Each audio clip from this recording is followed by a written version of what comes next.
France Maghreb 2. Au programme pour ce grand forum en ce vendredi 26 juillet à la une, le président tunisien Béjika Essebsi est décédé à l'âge de 92 ans.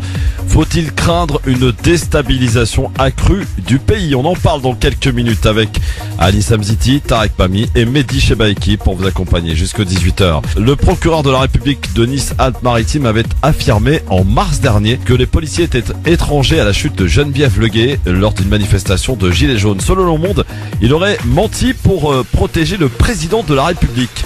Voilà qui pose question sur la parole et l'emballement de la parole politique mais aussi médiatique. On en parle tout à l'heure, sans oublier les infos zappées et le quiz en fin d'émission. Le grand forum, le coup de cœur. Le coup de cœur sur France Maghreb 2. Le coup de cœur pour aujourd'hui, c'est une réorchestration de l'hymne national tunisien à l'occasion justement de la fête de la République tunisienne qui avait lieu hier, le 25 juillet. Une hymne tunisienne chantée par Lotfi Bouchnak, Amina Faket et Saber Baé avec l'orchestre symphonique de l'armée tunisienne. Écoutez, cette version, elle est très belle. C'est en guise de coup de cœur sur France Maghreb 2. Ça a été enregistré en partie à la radio tunisienne. Enfin, le grand forum, merci d'être avec nous en direct jusqu'à 18h en ce vendredi. Nous sommes aujourd'hui le 26 juillet. J'espère que tout le monde va bien. Et on est ensemble jusqu'à 18h avec Tarek Mami qui est avec nous. Bonjour Tarek. Bonjour Christophe, bonjour à toutes, bonjour à tous. On rejoint dans quelques minutes par Anis Hamziti et Mehdi Chebaiki du côté de Lyon. Alors, pour commencer, évidemment, l'heure est aux hommages. Aujourd'hui, au lendemain du décès du président Essebsi, la dépouille du chef de l'État doit quitter l'hôpital militaire de Tunis pour rejoindre le palais présidentiel à Carthage. C'est à peu près une vingtaine de kilomètres de la capitale. Funérailles nationales demain, en présence de plusieurs chefs d'État, dont Emmanuel Macron. 7 jours de deuil ont été décrétés. Les habitants, la presse salue la mémoire du premier président élu démocratiquement au suffrage universel en 2014. Le chef du Parlement a prêté serment pour diriger le pays par intérim.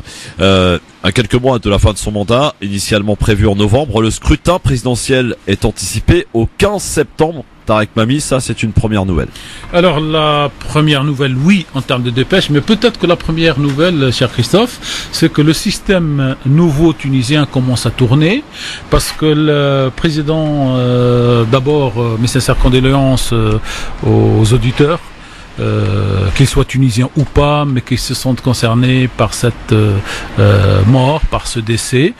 Donc la première information, cher Christophe, c'est que le décès date médicalement de 10h35, que la dépêche et le communiqué de presse de l'Assemblée, de la présidence de la République est tombé à 11h05, donc une transparence totale, une demi-heure. On n'a pas cherché, les Tunisiens n'ont pas cherché à gagner une journée ou deux, quoi. Bon, pour faire simple.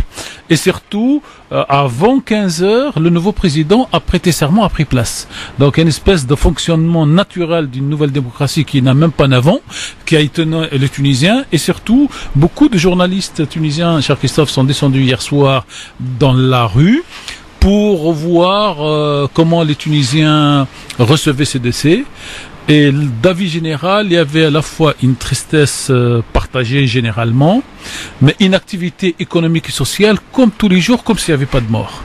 Et donc, l'analyse politique veut que les Tunisiens ont entériné qu'aucun homme n'est éternel, peut-être un peu plus aujourd'hui que de temps de Bourguiba ou de temps de Ben Ali, et que chacun vient faire ce qu'il a à faire et qu'il s'en va. Et ça, c'est une bonne chose pour la psychologie. Et effectivement, alors, si vous permettez que je réponde à votre question, j'allais dire, mais à la fin, en fait, l'USI, donc l'institution chargée de la préparation des élections, cher Christophe, se retrouve piégée puisque les délais constitutionnels sont d'un maximum de 90 jours pour élire le nouveau président.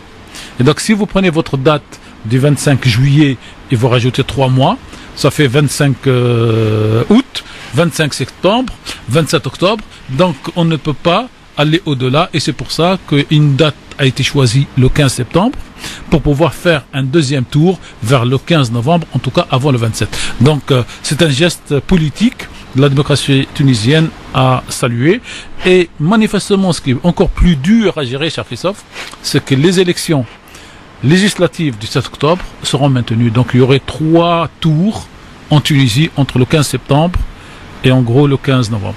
Mehdi Chebaïki nous a rejoint. Salut Mehdi.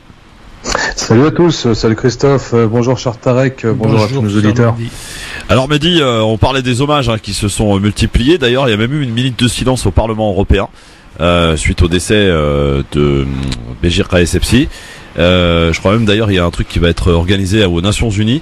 Et surtout donc la présence de plusieurs chefs d'État, notamment portugais. D'ailleurs, il a même été salué par Salvini. Il a été qualifié comme un homme sage pour Salvini.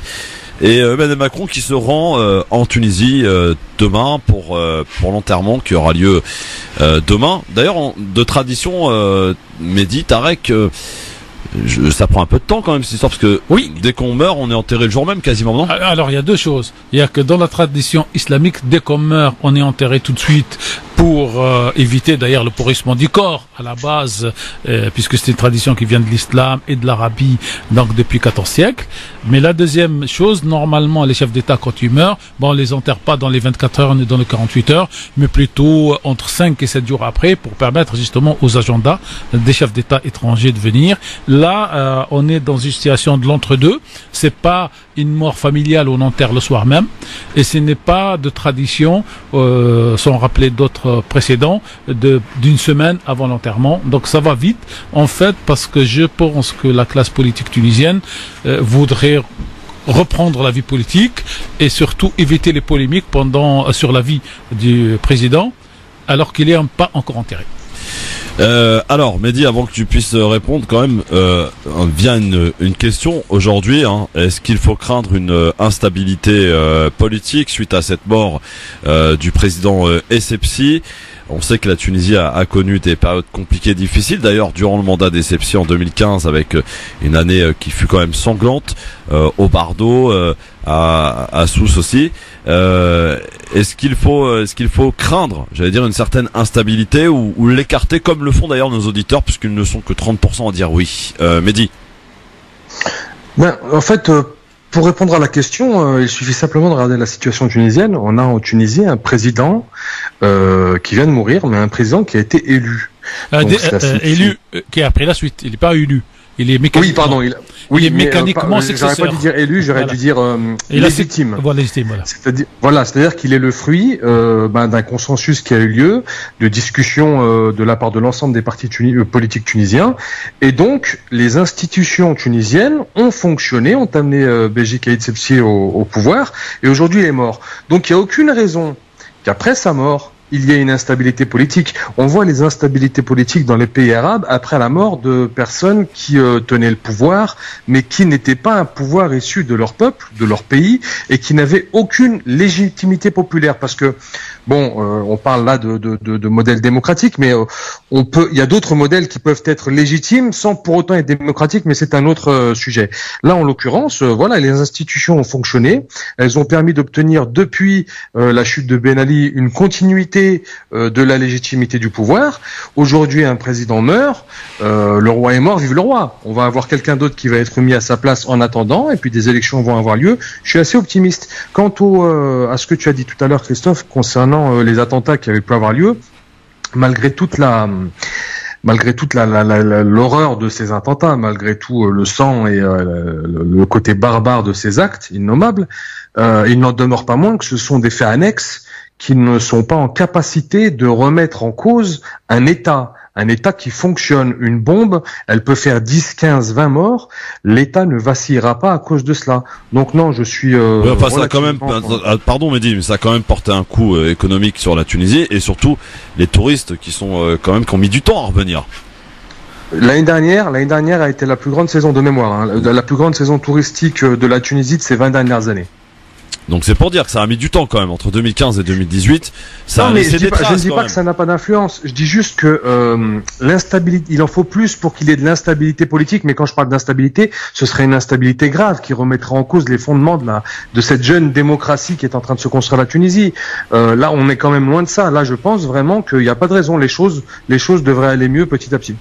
Alors j'aimerais qu'on entre, si vous le voulez bien, un petit peu en profondeur, parce que ce nouveau calendrier qui est proposé, donc si vous permettez, Christophe, moi je souhaite quand même redonner les dernières dépêches depuis la mort du président tunisien, avant de revenir donc à la projection politique de la situation. D'abord, ce qui est en nom, c'est le nombre de pays arabes en dehors du Maroc qui décident d'un deuil de 3 jours. c'est assez courant, Tarek, pardon, quand il y a un responsable qui meurt, c'est courant. Hein. Non, c'est pas courant, d'autant plus que, regardez, il y a la Mauritanie, il y a l'Algérie, il y a la Tunisie 7 jours, il y a la Palestine, il y a le Liban, il y a alors à côté du Liban, il y a la Jordanie, donc c'est pas usuel. Et alors par exemple comme Boudiaf, quand Boumedienne, qu'est-ce qui s'est passé? D'abord, j'allais dire, du temps de Boumedienne et la mort de Boudiaf sont deux choses différentes. Mais regardez par exemple la mort de Hassan II et comment ça s'est répercuté. Du temps de Boudiaf, c'est l'émotion et c'est le refus du terrorisme qui a amené quelques pays, mais pas la Jordanie, pas le Liban. Il y avait la Tunisie, le Maroc a fait moitié-moitié. Il y avait la Tunisie, il y avait la Libye de Kadhafi à l'époque. Bonjour madame.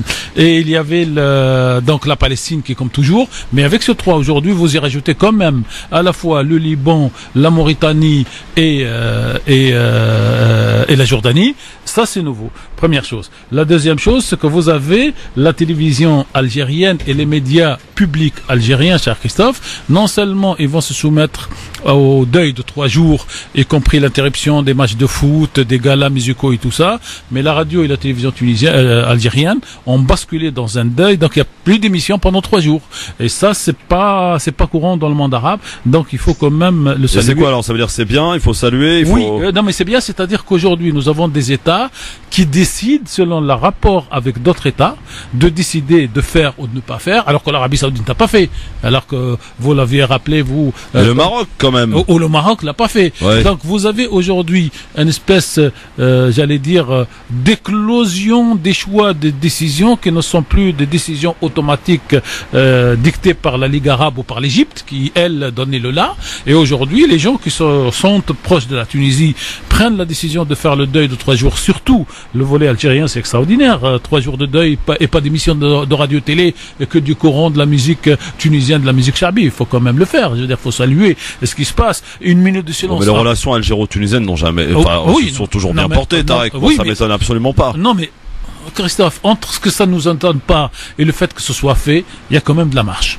Deuxième chose, qu'il y ait 1 minute de silence en Europe pour un arabe, pour faire simple, ça arrive pas tous les jours. Il y a une opération effectivement qui est en train de se faire à l'ONU, c'est pas tous les jours. Donc si vous voulez, il y a quelque chose qui se passe.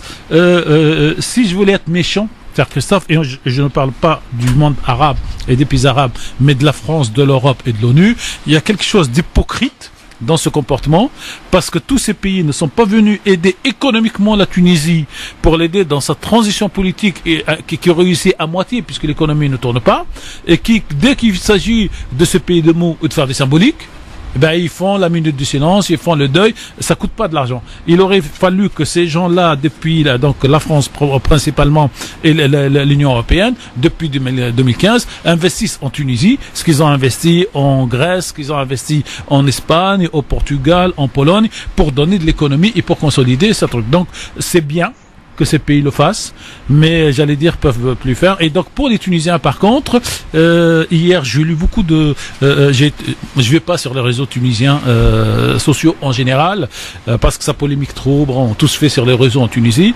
Mais hier il y avait une espèce de ligne. C'est le fruit de la démocratie, Tarek Mami. Aussi, cher Christophe. Oui. Non mais aussi. Mais hier soir, la démocratie peut-être mûre pour un soir.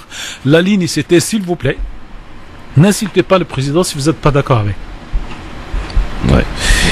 Anissa Mziti est avec nous aujourd'hui. Bonjour Anissa. Bonjour Christophe, bonjour à nos auditeurs. Mehdi Chebaiki est avec nous aussi, notre Lyonnais, il est un peu invisible, il se cache, mais il est là en tout cas, bien présent.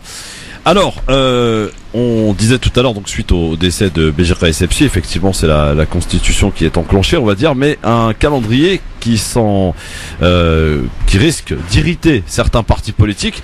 Dans la Tunisie post-révolutionnaire, la présidentielle était fixée après les législatives, ce qui permettait d'ailleurs au peuple d'élire un chef de l'État au vu de la composition du Parlement. L'inverse qui devrait se mettre en place suite à la mort de Béjir Essebsi pourrait favoriser les nouveaux venus en politique on s'attend donc à une campagne présidentielle aussi rapide qu'intense. Oui. Car désormais, Tarek, ce n'est plus sur le nom d'un parti, mais sur la personnalité d'un candidat que la campagne se jouerait. Je dis bien, se jouerait. Cher Christophe, vous êtes trop jeune ou vous vous rappelez d'un monsieur qui s'appelait Lionel Jospin? Non, je suis pas trop jeune, je l'ai connu, ouais. Ouais. Bon. Il a inversé lui aussi. Voilà. Oui. C'était ça ce que je voulais dire. Et la question chez les constitutionnalistes a toujours été, est-ce qu'il est préférable dans un pays de passer par l'élection présidentielle pour nommer un président et après lui donner éventuellement automatiquement comme en France une majorité législative, ou est-ce qu'il ne serait pas mieux de faire une législative avant pour que le peuple s'exprime et après le peuple décide de donner à la majorité législative président ou pas? C'est la question qui va se poser aux Tunisiens demain. Mais par contre, je reviendrai dans la polémique à la fin de notre émission, cher Christophe, pour savoir que vont faire M. Renouchi et M. Chehed, pour faire simple, sur la question de la promulgation de la loi d'exclusion des nouveaux candidats. Mais à la fin. Anissa, est-ce qu'il est plus favorable ce système donc qui est en vigueur en France, effectivement, comme le rappelait Tarek, par Lionel Jospin, une inversion en fait, présidentielle d'abord, législative ensuite, alors qu'auparavant c'était l'inverse. C'est ce qui risque donc d'arriver maintenant en Tunisie. T'es plus favorable à ce système-là ou à l'ancien système? Écoute, moi je suis favorable au système démocratique, déjà dans son essence. Donc effectivement que ce soit inversé, ça peut aussi changer la donne. Ça peut aussi permettre au gouvernement de changer son fusil d'épaule aussi et d'essayer d'adapter sa politique. Donc ça c'est ses défauts et ses qualités. Mais tant que c'est dans un système démocratique, j'ai envie de te dire, le peuple tunisien vaincra. En tout cas, j'ai juste envie de rappeler quand même que juste avant de mourir, le président Essebsi avait refusé de promulguer une modification de la loi électorale pourtant votée par le Parlement. Ce changement visait à exclure notamment les favoris des sondages. Les trois. Voilà, un Mandia des médias par exemple, une mécène investie dans l'associatif ou encore une ancienne cadre du parti de Ben Ali. Les revoir dans la course à la présidentielle, en tout cas, suscite déjà lire des grands partis traditionnels qui pourraient faire les frais d'un scrutin anticipé. Ça promet en tout cas une campagne intense, mon cher Mehdi. Mehdi. Allô? Oui, Mehdi. Oui, tu m'entends? Vous m'entendez? Ok, oui. très bien. Tu peux répéter la question? Je te disais, ça promet une campagne intense parce que finalement, on va revoir ces favoris des sondages qui avaient été un petit peu écartés au profit d'une loi votée par Essebsi, enfin proposée par Essebsi. Oui, j'ai hâte de voir ça, hâte de voir comment ils se comporteront, parce que ils ont l'air d'être portés par une vague, une nouvelle vague, on va dire, la New Wave tunisienne, qui a envie certainement de passer à autre chose après avoir changé de régime. Pu dire la salade michouïa tunisienne, ça aurait été mieux. Comment? La salade michouïa tunisienne, ça aurait été mieux, parce que la New Wave. La Satam. Ah ben, Mehdi est algérien et quelqu'un l'a appelé d'Algérie pour lui dire qu'ils sont tous en train de basculer vers l'anglais. Donc ils essayent de s'adapter tout de suite. D'accord, bien joué, bien joué. Il va pas laisser passer la vague. Ah ouais, petite punchline là, sortie de nulle part. Bravo. C'est pas faux. Non, mais c'est vrai qu'on a hâte de voir un peu comment vont se débrouiller les petits nouveaux. Il y a deux choses. Il y a le fait d'être porté par une vague, sans parler de vague populaire, mais en tout cas par une base de gens qui ont envie de changement. Et puis il y a la réalité politique. Il y a avoir des relais dans la politique, des relais dans les administrations, des relais dans les médias. Alors pour Monsieur El Karoui, visiblement les médias ça devrait pas être un problème. Enfin pas El Karoui, pour Monsieur Karoui pardon. Les médias ne devraient pas être un problème. C'est le cousin de l'autre. Oui, c'est El Karoui alors. Ah oui, c'est le cousin, ouais. C'est le cousin de l'autre. Alors là ce sera on a le futur le futur favori de la présidentielle alors. Ah mais il est favori pour de vrai. Oui, je sais bien, voilà, c'est ce que mais disons que il y a des comment dire en politique et dans tous les pays, il y a quand même il y a des logiques de système, il y a des logiques d'appareil. Je ne sais pas sur quoi se repose Monsieur El Karoui au niveau de l'appareil d'État, l'appareil des hauts fonctionnaires, dans l'armée, dans la police, mais il faut quand même avoir ce genre d'équipe derrière soi. On ne peut pas simplement essayer de surfer sur une vague populaire pour se faire élire. Ça peut marcher une fois de temps en temps, mais en règle générale, on s'y casse vite les dents. C'est Macron. Oui, c'est un peu Macron. C'est Macron. C'est un peu Macron. Macron Tunisie. Voilà. Ça peut être un magicien tunisien, comme le dit Starik. 01 40 33 9000. Anissa, faut-il craindre une instabilité suite à la mort de Essebsi en Tunisie? Est-ce qu'il y en a qui pourraient tenter ou seraient tentés de mettre un peu le bazar ou le chaos en Tunisie, ou est-ce qu'on a tout à fait confiance en l'État et aux institutions? À mon sens, non. Pour le moment, on a une intérim qui devrait, a priori, durer 90 jours. Voilà, il s'est mis en place. Ça y est, elle est mise en place déjà. Je ne savais pas qu'il s'est mis en place. Et par la suite, des élections qui ont été avancées. Donc, respect de la Constitution, à voir si ça sera fait. Mais en tout cas, de prime abord, comme ça semble pas particulièrement instable. Donc on verra ce que ça donnera. C'est bien, en tout cas, les auditeurs sont vraiment pas inquiets. Ça, c'est bien. Cher Christophe, moi je voudrais rajouter, excuse-moi Mehdi, vraiment 5 secondes. J'allais dire, il faut peut-être saluer la décision de l'ISI, donc en Tunisie, c'est pas le ministère de l'Intérieur qui organise les élections. C'est les institutions indépendantes. C'est une institution indépendante, j'allais dire comme CSA en France ou comme plein d'institutions dans le monde, quoi. Et ce qu'il faut savoir, c'est que c'est BJ qui a installé en 2011 cette institution et cette idée que pour éviter les doutes de la manipulation, on retire du ministère de l'Intérieur cette organisation. Et on voit aujourd'hui que cette institution qui a 7 ans d'âge ose prendre une décision politique majeure sans avoir à référer aux grands partis hégémoniques du pays. Et c'est peut-être là aussi le signal que des institutions commencent à se mettre en place et que le mot indépendance chez les uns et les autres commence, je dis pas que c'est réussi, je dis pas que c'est gagné, mais commence à se mettre en place. Oui, mais bon, le besoin de réaffirmer constamment que c'est indépendant, c'est comme les républiques démocratiques du Congo. Si on a besoin de le réaffirmer, c'est que derrière il y a quand même quelque chose. Et la démocratique est populaire algérienne, hein, oui, bien sûr. Évidemment. Alors, mais moi, ce qui me pose question quand on regarde un petit peu le casting des chefs d'État arabes, pardon, moi j'ai un souci, c'est l'âge, quoi. Oui. Fini les maisons de retraite dans les pays arabes, quoi. La Tunisie, il y a pas de jeunes. Non, mais la Tunisie, elle a fermé. Tous les candidats ont moins de 60 ans. Ah bah ça c'est très bien. Il avait quand même 92 ans, c'était le plus vieux après la reine Elisabeth. On est d'accord, mais il a fait fort. Non mais j'ai dit d'accord. Sauf qu'il a été élu à 89 ans. Par la volonté populaire. Ça reste quand même un certain âge. Oui, mais par la volonté populaire quand même. Et surtout que, comme je le dis sur la boutade, en Tunis, en tout cas pour 5 ans qui viennent, ils ont fermé la boutique. Donc Ranouchi, c'est bon, il peut plus y aller. Non, mais Ranouchi ne peut pas y aller parce qu'il peut pas gagner. Il a 73 ans déjà, si vous prenez que l'âge. Non, mais il peut déjà y aller, mais il peut pas gagner, donc il y va pas. Donc tous les candidats, vous allez les voir, les Karoui, le Abir Moussi, le Shahed, les trucs, et ils sont dans la plage moins de 60 ou juste 60. Donc on a fermé, ils ont fermé. Par contre, attention, parce que candidat jeune, on a vu ce que ça a donné en 87. Oui, non, mais 87 et même. Ah oui, bien joué. Oui. Ben Ali était jeune à l'époque.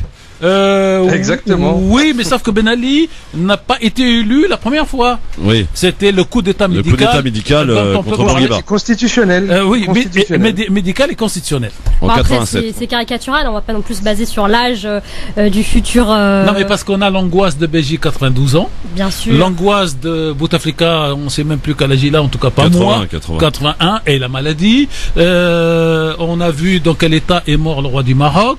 On a vu dans quel état est mort le roi de Jordanie, mais c'est des rois, vous me direz, donc c'est pas comme les présidents. Mais d'ailleurs, en Tunisie, Ben Ali a fait 2 choses contradictoires, voire 3. Il arrive au pouvoir, il limite le nombre de mandats à 2, et il baisse l'âge maximum des candidats à 75. Et puis il tient 15 ans, et donc tout d'un coup, les 75, il est dedans. Les 2 mandats sont morts, et puis on traficote un petit peu la Constitution. Oui, ça aussi c'est monnaie courante en Algérie. Voilà. En Tunisie, c'est peut-être l'âge qui plaide pour lui, et de toute façon il n'avait aucune chance de faire autre chose, mais BJ a fait 1 mandat alors que la Constitution lui permettait 2 mandats, et annoncé dès janvier qu'il ne se représentera pas à 2 mandats. Vous me direz, on ne peut pas se présenter à 2 mandats à 92 ans pour quitter à 97, mais sur le principe, c'était déjà acquis. Bon, alors messieurs, dames, 01 40 33 9000 pour nous rejoindre, pour nous faire part un petit peu de votre lecture de ce qui risque de se passer maintenant. On est effectivement après l'accueil de la nouvelle du décès. Évidemment, traditionnellement, on observe un petit deuil. Mais nous, ici en France, aujourd'hui dans notre société, on est déjà dans l'analyse d'après. On passe maintenant. Ça, c'est effectivement. Ça. Mais non, c'est un petit peu maintenant la société qui veut ça. Mon cher Tarek, moi j'avance au fil des gens. Enfin, vous allez au fil du temps. Vous allez aussi vite que les réseaux sociaux en fait. On est branché. Parce qu'en Tunisie, en France, quand un président meurt, je vous le rappelle, cher Christophe, on passera quand même toute la journée journée à raconter du bien ou du mal sur lui avant de basculer dans la phase d'après. Il faut dire qu'en France, nous n'avons pas eu de président en exercice qui décède. Oui. En dehors de Pompidou, en 73, 74, Ouais. et tous les autres ont terminé leur mandat et sont partis mourir après, j'allais dire. Et il y en a même qui sont encore vivants. Hein. Voilà, et il y en a deux, peut-être bientôt Non, trois. en plus, il y a Sarkozy, Il y en a Hollande, Chirac et Giscard d'Estaing. Et ça fait 4, oui, tout à fait. Et le papy, il est là. Hein. Et peut-être demain Macron, donc on aurait 5 Oui, présidents. Macron, il a de la marche, ça va. Voilà. Et les Tunisiens regrettent par exemple une chose, Christophe, pour parler argent, c'est que les honoraires du président de la République sont assez élevés. Et que jusque-là, il y avait toujours un seul président. Et là, on va se retrouver avec plusieurs présidents. Donc, on va se retrouver avec l'intérimaire de 2011, M. Mbazar, avec M. Marzouki.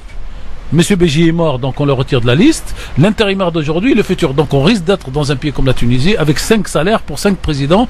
Et je peux Puisque vous parlez d'argent, il faut en mettre dans la caisse, c'est le moment. Ah oui. Pardon, Mehdi, hein, je suis désolé. À tout de suite. Bah oui, on va mettre un peu d'argent, mon pote. À tout de suite. France Maghreb 2, France Maghreb 2. LGF, le grand forum avec aujourd'hui Anissa Mziti qui nous a préparé d'ailleurs un petit avis tranché. On va parler de quoi tout à l'heure avec toi, Anissa? On va parler de la race publique française. De la quoi? De la race publique française. La race publique française. C'est ça. Il y avait la race hollandaise pour les vaches. Donc, on va découvrir la race. Ah, mais elle a une pub extraordinaire. Vous allez juste découvrir ça, mes amis. Mehdi Chebaiki, notre Lyonnais, est aussi de la partie. On l'a coupé 2 fois. Hein. Oui, non, mais il est là, tranquille, oui, mon Mehdi. Et puis donc Tarek Mami. Alors, j'allais dire presque en terminer avec cette partie Tunisie, parce qu'il y a quand même d'autres sujets aussi qui nous Et occupent. puis on va peut-être écouter un petit peu le nouvel l'hymne national. Ah, c'est vrai, on l'a écouté tout à l'heure. Il fallait être au début, hein. Il fallait être au début de l'émission. Il fallait être à la page, mon cher Tarek. On a mis en coup de cœur, même. Très belle d'ailleurs, je conseille à tous ceux et toutes celles qui veulent écouter, c'est sur YouTube. C'est la nouvelle hymne nationale, une nouvelle hymne réorchestrée par l'orchestre philharmonique de l'armée tunisienne, interprétée par l'excellent Lotfi Bouchnak, Amina Chaket et Farhat, pardon, et Saber Baé. Qui vraiment forme un trio exceptionnel dans une version qui a été enregistrée, je crois, sans me tromper, en partie à la radio tunisienne hier, à l'occasion de la fête de la République tunisienne. Et l'autre partie à l'amphithéâtre d'El Djem, à côté de Sousse, qui est le deuxième amphithéâtre de la Tunisie. Tu vas pouvoir découvrir tout ça, mon cher Mehdi. Ouais, je l'ai entendu. En effet, très joli. Surtout les voix. Moi, j'ai beaucoup aimé les voix des deux chanteurs et de la chanteuse. C'est juste. Bah comment? Lotfi Bouchnak n'est plus à présenter. C'est un talent hors norme. Ah, c'est très connu dans tout le monde arabe. Exact. Et mais juste un petit détail au niveau de l'orchestration pure, par moment, alors que les Tunisiens ne m'en veuillent pas, mais par le moment, ça faisait un peu Star Wars, je trouve, avec. Il y a un côté, il y a un côté Dark Vador qui débarque, quoi. Voilà. Et encore, vous n'avez pas écouté les 3 minutes d'intro qui ont été supprimées. Ah oui, non, j'aime beaucoup la Tunisie, mais pas ça. 01 40 33 9 000 pour nous rejoindre, évidemment, si vous souhaitez vous aussi nous donner votre avis qui nous intéresse, bien entendu. Je voulais quand même qu'on revienne un instant, si vous le permettez, sur la partie économique qui n'a pas été brillante quand même du mandat de SFC. On se souvient du prêt incroyable du FMI en 2016, si je ne m'abuse. Il n'aura pas réussi, SFC, à redresser économiquement la Tunisie, ça c'est un fait. Je peux dire un mot? Oui. Bon, en fait, quand Essebsi arrive comme Premier ministre, en gros, en mars 2011, après la chute du régime de Ben Ali, donc il trouve une situation économique correcte, puisque les caisses de l'État étaient remplies sous Ben Ali, il y avait de l'escroquerie à l'intérieur de la famille, mais l'État était bien géré. Et derrière, vous avez le Nahda qui rentre et qui a une aura extraordinaire, une légitimité de compensation financière extraordinaire. Et la première loi qui a été faite par Béji, mais en présence de Ranouchi déjà, c'était la fameuse amnistie générale qui a fait sortir tous ceux qui étaient en prison sous prétexte de prisonniers politiques, y compris des terroristes, que l'État tunisien va être obligé d'arrêter 2, 3, 4, 5 ans après, cher Christophe. La deuxième loi, ça a été une loi de compensation financière au motif que les adhérents et les militants de Nahda n'ont pas pu travailler sous Ben Ali de 1987 ou en tout cas de 1990 jusqu'à 2011, et donc on va leur donner de l'argent parce qu'ils n'ont pas gagné de salaire, ce qui politiquement est une folie, parce que les gens qui militent partout dans le monde, ils ne militent pas pour sortir et se faire payer. Donc quand on milite, on milite. Bon, et à partir de ce moment-là, il y a eu un vidage, excusez-moi, j'invente le mot, les caisses de l'État tunisien ont été vidées, et Nahda, pour prendre politiquement le pays, et tout le monde le reconnaît, y compris eux-mêmes, a fait embaucher dans la fonction publique des milliers de salariés, ce qui fait que la masse salariale a tout d'un coup augmenté. Et quand Béji va être élu en 2014, il pensait pouvoir faire une majorité contre Nahda. Il ne peut pas la faire parce que les gauchistes ou le parti de gauche en Tunisie, l'équivalent un petit peu des insoumis en France, refusent de faire une alliance avec Béji. Et donc Béji se retrouve contraint, pour avoir une stabilité politique, de faire un pacte avec Nahda.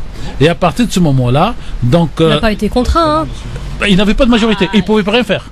Ah non, il n'a pas été contraint, aucunement. Non, c'était une tactique politique assumée. Non, alors je vous explique. Il faut une majorité au Parlement, dans tous les parlements, pour faire passer les lois. Bien sûr.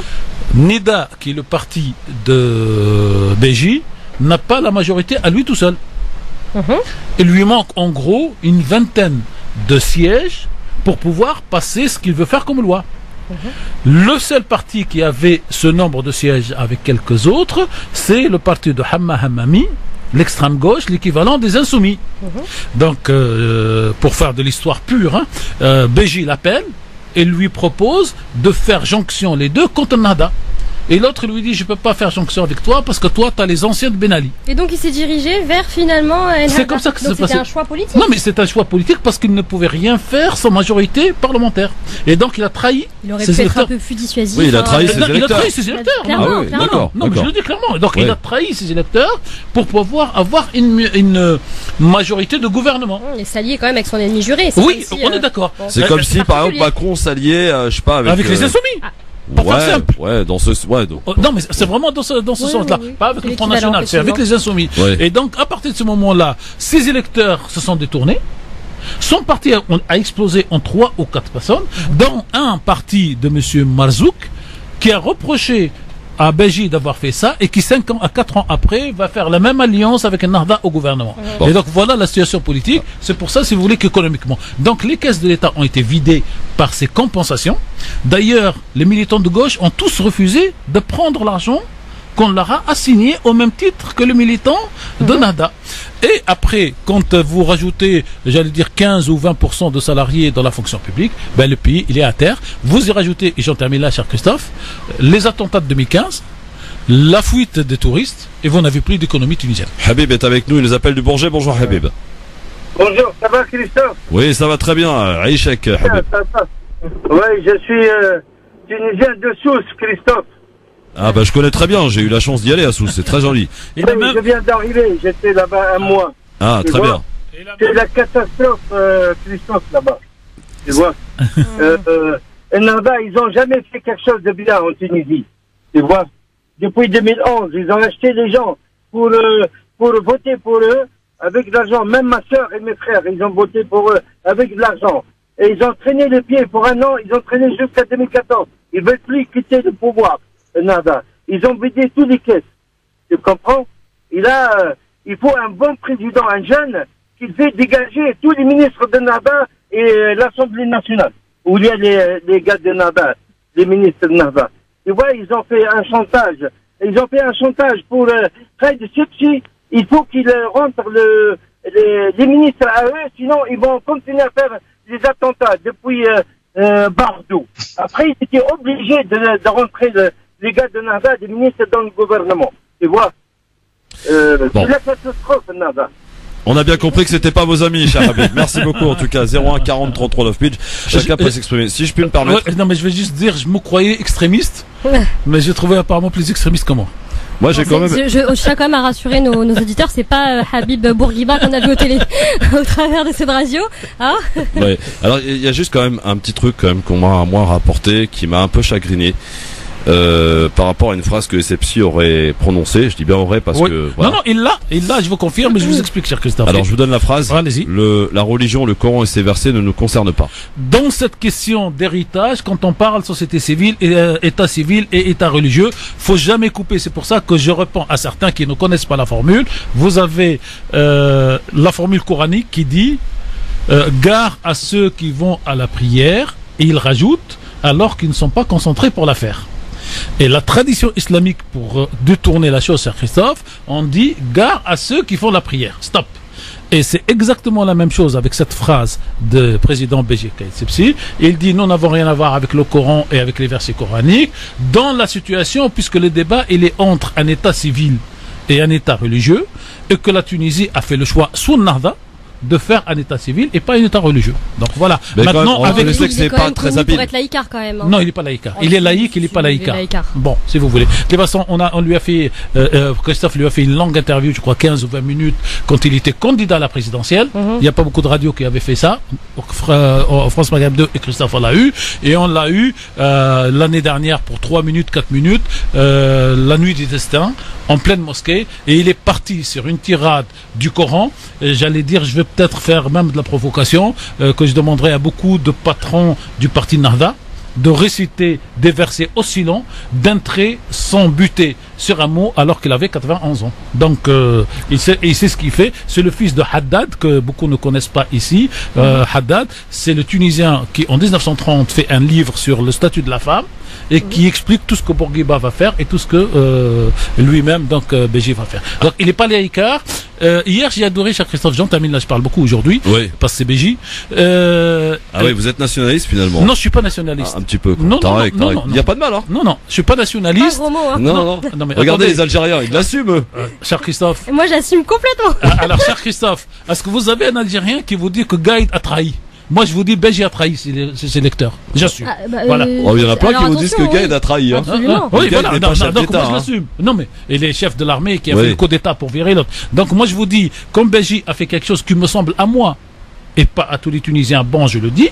Et quand il me semble qu'il a trahi, je dis qu'il a trahi. Et donc, sur cette histoire-là, Béji a essayé à trouver à chaque fois, j'allais dire, il a mis beaucoup de sparadrap sur beaucoup de maladies. C'est plus que du sparadrap qu'il a mis. Hein. Oui, c'est des sparadrap. On parle de la corruption quand même sous Bourguiba, sous Ben Ali, etc. Mais il faut pas oublier que lui a quand même mené un projet de loi qui visait à amnistier les personnes coupables de corruption. Donc il n'était pas tout blanc. Non, mais on va pas refaire tous les 5 ans, parce que je vais vous dire, il était blanc, parce que cette loi faisait que tous les capitalistes, tous les capitaux de la Tunisie se sont cassés. Ouais. Et se sont cassés, il n'y a plus d'argent. Et donc, c'était la négociation politique, comme en France, pour les amnisties fiscaux, et comme en France, pour tous ceux qui... mais là, on parle de corruption, c'est quand même différent. En France, et la fuite fiscale, ça rentre pas dans la corruption? Bien sûr, mais c'est quand même plus subtil. Là, c'est français, c'est normal, c'est plus subtil. Les Arabes sont moins subtils, ils sont bruts de béton. D'ailleurs, ils s'entendaient pas trop avec Bourguiba. Hein. Il a démissionné en sa qualité d'ambassadeur à Paris. Quand pour divergence officiellement avec Bourguiba.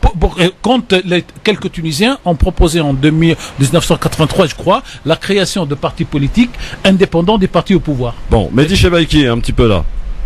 Oui, en fait, moi j'aimerais revenir sur 2 points.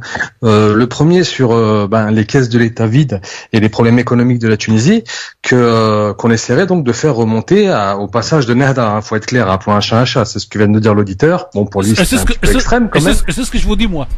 Et c'est ce que voilà. Et c'est ce que je vous le confirme et j'assume. Oui. Oui, c'est votre avis et il est louable. Ceci étant, il faut quand même remettre un peu les choses dans leur contexte.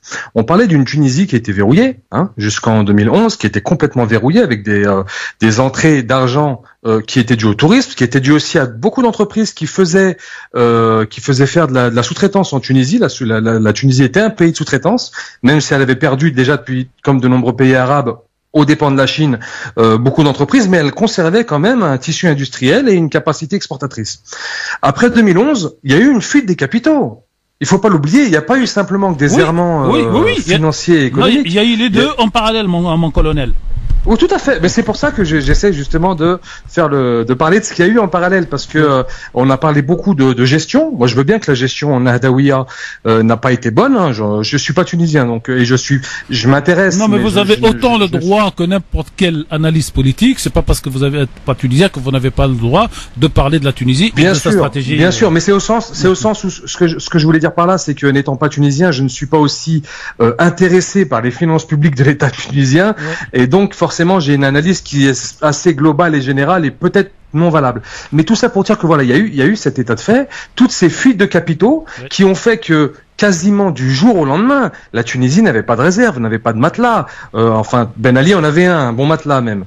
Mais la Tunisie n'en avait pas. Donc il a fallu faire sans tout cela. Plus les chutes de recettes au niveau touristique, ça a été catastrophique pour l'économie du pays. Et on ne relève pas une économie et des comptes publics en un an ou deux, après une chute pareille. Concernant les emplois de complaisance, dirons-nous, de Nahda. Bon, personnellement, je ne suis pas non plus un Nahdaoui convaincu, hein, loin de là, mais on peut pas non plus les faire passer pour le diable qu'ils ne sont pas. Ils ont beaucoup de défauts, ils ont fait des choses mal à propos et parfois mauvaises. Les autres partis tunisiens en ont fait aussi pas mal, donc on va dire que les torts sont quand même relativement partagés. Mais concernant ces emplois, c'est peut-être, on peut appeler ça des emplois de complaisance. En France, on a appelé ça des emplois jeunes. Fictifs, parce non que plutôt que d'avoir des jeunes chômeurs dans la rue et qui vont casser, qui vont venir grossir les quartiers populaires de la banlieue tunisoise et peut-être même tirer vers le terrorisme ou vers beaucoup de plaies telles que celle-ci, eh ben on a arrosé une jeunesse avec des emplois parfois inutiles dans la fonction publique. Mais j'ai envie de dire, c'est comme ça qu'on achète la paix sociale un peu partout. Un petit bémol. Bémol. Quand en Algérie, on a fait cette histoire de un siège, ou comment ça s'appelle, un siège et compagnie, oui. Ça a touché tout le monde. En Tunisie, ces emplois de complaisance n'ont concerné que les adhérents d'un parti politique, un seul. Eh bien, c'est inadmissible. Et donc voilà. Non, mais comme je vous l'ai dit, je sais très bien, je sais parfaitement qu'un Nahda, il n'y existe un parti politique à la base. Je suis assez sceptique quant aux bonnes intentions en règle générale des hommes politiques, les grands, hein, vous savez, les très connus, mais également des partis. Il y a des logiques de partis et des logiques de corruption dans tous les pays, et la Tunisie ne fera pas exception. Bon. Et une dernière chose sur laquelle j'aimerais revenir, et je laisserai la parole, hein, oui. il n'y a pas de souci, c'est simplement sur le fait que Monsieur Béji serait inspiré de Haddad. Oui, donc des travaux du Cheikh Haddad des années 30. Oui. Mais alors dans ce cas-là, pourquoi déclarer que il s'agit d'un état civil, puisque le Cheikh Haddad lui s'inspirait justement des sources textuelles musulmanes pour en arriver à ces conclusions. Alors que là, ça aurait été assumé comme ça. Il leur a dit, ben voilà, nous inspirons des travaux islamiques et musulmans du Cheikh Haddad pour en arriver à ces conclusions. On reste dans un cadre musulman qui colle bien à la société tunisienne. Par contre, évacuer d'un revers de la main, voilà, la question religieuse, alors que par ailleurs on dit, en tout cas on prétend s'y référer, ça me paraît bizarre et pas cohérent. Alors il y a une double démarche en fait. Le principe, c'est celui de Tahar Haddad qui va être repris au Maroc dans la Moudawana. C'est pour ça que je conseille à tout le monde de lire les 3 textes du code de statut de la famille en Tunisie, en Algérie, au Maroc pour faire la comparaison. Et je rappelle qu'une femme juge en Algérie peut faire divorcer 3000 personnes, 3000 couples par an, mais elle, quand elle va aller au tribunal pour divorcer, il lui faut un wali. Voilà, merci. Donc, alors, monsieur Mami, cette comparaison maladive entre l'Algérie et la Tunisie. Non, entre les trois. Moi, je souhaite que le meilleur de 3 s'applique aux 3 à chaque fois. Mais ce qu'il y a une chose qui est certaine, c'est qu'en Algérie, il y a beaucoup de femmes justement qui sont juges. Oui. Donc, mais elles ne peuvent pas divorcer. Si elles veulent divorcer. Comparaison n'est pas raison, forcément, parce que là, on parle justement d'une femme qui a un certain pouvoir sur toute la société et qui, dans le cadre d'affaires personnelles, certes, semble être minorée. Mais sur la société, elle a un impact. Tous les deux, là, vous qui avez passé votre temps à parler d'égalité, vous ne laissez pas beaucoup Anissa parler. Je dis ça, je dis rien. Elle peut prendre la parole quand elle veut. C'est la règle du jeu dans. Et puis j'ai Sofiane qui nous attend aussi. C'est la tribune de monsieur Mami, je laisse parler. Non, c'est pas la tribune de monsieur Mami. Monsieur Mami, il y a longtemps qu'il fait plus les tribunes tout seul. Parce que on accueille Sofiane. Non, jamais par là. Et donc, il y a l'héritage Tahar Haddad, cher Mehdi. Et il y a de l'autre côté le fait que Nahda a été obligé par la société civile, chère Anissa, à faire écrire dans la constitution tunisienne égalité homme-femme, alors qu'elle est partie sur une phrase, la femme est la complémentaire de l'homme. Donc c'est le travail de la société civile tunisienne en fait qui a imposé cette situation sur laquelle les uns qui sont plutôt anti-Nahda servent aujourd'hui. Oui, après c'est bien beau de l'écrire, c'est comme en France, hein, tous les hommes demeurent libres et égaux en droit. Enfin, on voit que dans la pratique c'est absolument pas ce qu'il en est. Ça dépend où ils naissent. S'ils naissent à Neuilly ou s'ils naissent à Barbès. C'est pareil en Tunisie. On accueille Sofiane qui nous appelle de Reims. Salut Sofiane. Salut, salam alaikum à tous. Bonjour Sofiane. Bonjour chers messieurs. Bonjour Sofiane. Ouais, ça va, alhamdoulilah. Je voulais juste signaler, mais ramener mon petit grain à moudre, entre guillemets. On le prend. Monsieur Mami, là, par rapport au... Je sais plus c'était quoi le slogan de votre ancien président, Allah yarhamou, là. par rapport au Coran versé, tout ça. Non, mais c'est pas un slogan. Répétez la phrase. La phrase, c'est... la phrase. Qui a été sortie de son Attendez, contexte, c'est ça. qui a été sorti peut-être un peu de son contexte. C'est pour ça que Jean-Paul conditionnait. Ouais, non, mais ouais. Il n'y a pas de... non, nous n'avons pas besoin de religion, de Coran, ni de ces versets. D'accord, mais Dans le M. cadre... Il a fait une parabole non, avec un verset du Coran. Attendez. Oui. Quand vous avez dit oui, mais en fait, il a dit oui, il s'est référé à la parole du Coran quand Allah Azza wa Jal, il dit « Malheur donc à ceux qui prient tout en négligeant leur prière ». Et vous avez donné une explication qui est erronée, hein, qui n'a rien à voir avec ce que le prophète il a dit. Hein. Par exemple, Ibn Abbas, vous connaissez Ibn Abbas, qui est l'exégèse du Coran par excellence, il a dit que lesquels accomplissent, quand Allah Azza wa Jal, ils disent lesquels accomplissent quand ils sont parmi les gens, mais la délaissent lorsqu'ils se retrouvent seuls. Et après, alors vous m'avez pas, cher Sofiane, il a dit que c'était la prière des hypocrites. Non, ça n'a strictement rien à voir avec ce que vous avez dit. Alors vous m'avez pas compris. Je dis que la totalité du verset dit qu'il gare à ceux qui font la prière en rajoutant sans avoir la concentration nécessaire pour la réussir. Il parle des hypocrites. Non mais attendez, en général. Attendez, qui font une dissidence entre les deux, entre la société civile et ça n'a rien à voir. Il y a des gens, non mais ça n'a rien à voir. Non mais ça n'a strictement rien à voir. Excusez-moi, laissez-moi vous donner. Allah Azza wa Jal, non mais Ibn Abbas. Non mais il n'y a pas d'Ibn Abbas. Moi qui dit c'est la prière des hypocrites. C'est la prière des hypocrites. C'est la prière des hypocrites. Je ne parle pas de celle-là. Je vous parle des musulmans qui s'arrêtent dans une boutade qui est très célèbre et très connu dans le monde arabo-musulman pour ceux qui connaissent l'histoire, qui s'arrête systématiquement. Ils disent juste Waylun lil musallina, gare à ceux qui font la prière. Et ils s'arrêtent là. Ils rajoutent rien. Stop. Ils ne rajoutent rien. Il n'a pas dit ceux qui abandonnent, il a dit ceux qui négligent. Déjà, c'est pas pareil. Non mais je parle des gens, je parle pas d'Ibn Abbas, je parle pas du prophète sallallahu alayhi wa sallam. Ibn Abbas, subhanallah, le prophète sallallahu alayhi wa sallam, il a dit Ibn Abbas, c'est l'exégèse du Coran par excellence. On prend de qui? Non, mais... faut arrêter aussi. Ouais. Voilà, bon, alors, c'est ça le problème que nous avons, chers messieurs, c'est que nous sommes incapables de nous écouter quand on se parle les uns les autres. Moi, je vous dis pas, voilà ce que le Coran dit ou ne dit pas. Je vous dis, voilà ce qu'une partie de la population qui ne veut pas de la prière, qui ne veut pas d'islam, se comporte avec l'islam en amputant les versets de leur contenu pour les tourner en dérision. Et dans le cas présent, la phrase extraite du discours de M. Beji Caid Sebsi est extraite du hors contexte d'une phrase très longue. Une phrase, elle fait 3 minutes, vous en prenez 45 secondes, ça ne veut rien dire. Voilà. Bon, allez, dans un instant, Anissa, rappelle-moi le nom de ton titre, de ton avis tranché. Les Français et les Arabes. Non, pas du tout. On les oublie justement, les Arabes. C'est la race publique. La race publique. C'est ça. Mon cher Mehdi, ça t'inspire? Ah, plus que là, j'en ai l'eau à la bouche, là. Oui, ne bouge pas. L'eau à la bouche, Je sens que ça va être saignant. Et nous, on a 2 bouteilles d'eau devant nous. A tout de suite sur France Maghreb 2 avec Anissa Mziti, avec Tarek Mami et Mehdi Chebaiki. LGF, le grand forum, merci d'être avec nous avec Tarek Mami, Mehdi Chebaiki et Anissa Mziti. Normalement, la galanterie aurait voulu que je commence par Anissa. Donc avec Anissa Mziti évidemment. Dans quelques instants on va parler d'une petite affaire qui a pas fait grand bruit et pourtant elle a son importance, pardon de vous le dire. C'est à propos d'une une dame assez âgée de 73 ans qui a été agressée visiblement par la police du côté de Nice lors du cadre du 19e acte des Gilets jaunes. Et le procureur avoue avoir menti. Pourquoi? Eh bien pour protéger le président de la République Emmanuel Macron. Ça ne s'invente pas, on en reparlera dans un instant. Et puis dans les infos zappées, on parlait de la mort de Béjir Réception, on parlera de la mort aussi d'un grand journaliste qui nous a quittés, Monsieur Perpéan, dans quelques instants. Mais pour l'heure, on va aller du côté de l'avis tranché, et ça fait longtemps qu'on n'avait pas eu un avis tranché dans cette émission, d'ailleurs ça sent un petit peu les vacances. Celui de Anissa Mziti, jingle, ça faisait longtemps.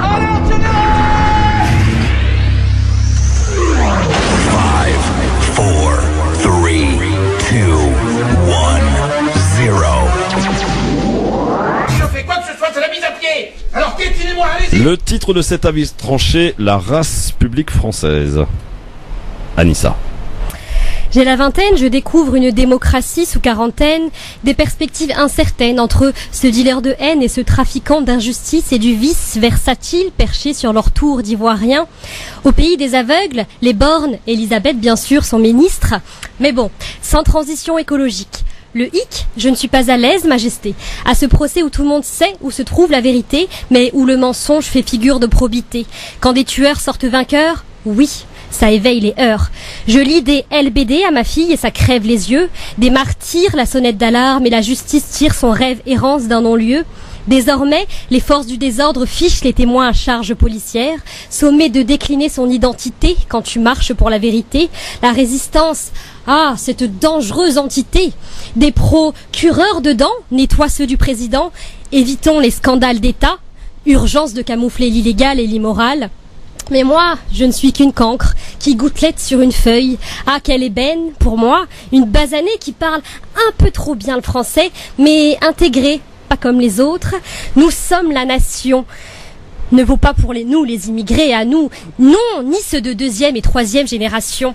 Ah, ce racisme décomplexé. On t'attaque, te matraque, t'insulte de macaque, jusqu'à ce que mort s'ensuive, jusqu'à ce que, quand des noirs désirent de paix, devront montrer patte blanche. La larme blanche a aussi tué une militante LGBT. La roulette ruse n'a rien d'hasardeuse. Ils veulent des musulmans discrets, effacés à la craie, laïcs, car la France a des racines de la fontaine judéo-chrétienne dans les veines. Pas de place pour les musulmans, terreau de l'isme, de je ne sais où. Ça Voltaire très haut, dis donc. Alors je suis honorée de Balzac, de faire vivre ma plume sur cette radio, ivre de mémoire posthume. Je vous demande de vous arrêter. La balade dure depuis trop longtemps. On veut nous faire croire que les revendications des Gilets jaunes sont vides d'essence, que les étrangers sont responsables de toute la misère, que les Algériens, eux, sont responsables de l'effet de serre, que les musulmans complotent au grand remplacement. Grand replacement des choses, s'il vous plaît. Il faut fustiger ceux qui, tirant le pouvoir absolument vers eux, opprimant arrivants et habitants, offrant à qui veut un bouquet misère à l'odeur pestilentielle. Je vous avoue que j'ai tapé instrumental slam pour mettre un peu de vie à ces mots sans âme. Ces âmes, ouvre-toi, œuvre-toi qui m'écoute pour plus de justice dans notre société à en bouffer à satiété. Alors là, je dis bravo. Mehdi, qu'est-ce que t'en penses ? Excellent, ça mérite d'être écouté plusieurs fois parce qu'il y a beaucoup de finesse, beaucoup de sous-entendus, beaucoup de jeux de mots. Kerry James, ça peut bien se tenir. Ça c'est clair, Kerry James, ça peut bien se tenir, effectivement. En tout cas, bravo. J'ai adoré un passage dont je me rappelle plus, il était excellent. Bref, en tout cas, à réécouter effectivement plusieurs fois. Tarek, qu'est-ce que vous en avez pensé ? Allez, dites-nous que c'était bien.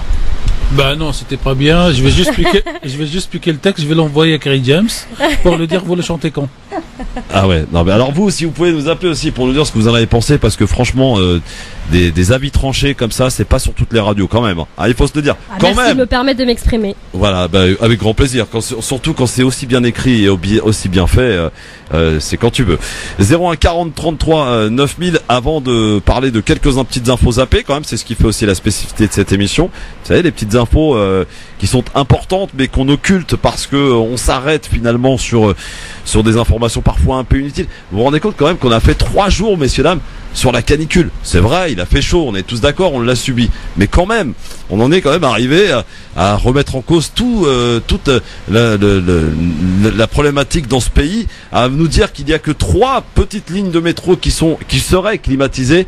Mais je peux vous dire, moi, usager du RER-D, c'est une véritable catastrophe et j'aimerais, pour le coup, et ça serait une belle chose, Tarek, Anissa et Mehdi, que les élus, que les responsables, que la ministre du Transport prennent avec moi ou avec les usagers ce fameux RER en pleine chaleur. Je peux vous dire que c'est un véritable calvaire. Mais bon, la chaleur, on est quand même habitué. Je veux dire, il faut quand même qu'on arrête au-dessus de 40 degrés. On dirait que c'est un peu d'ailleurs comme l'hiver. Dès qu'il y a 2-3 flocons, ça y est, Paris ou la France entière s'arrête.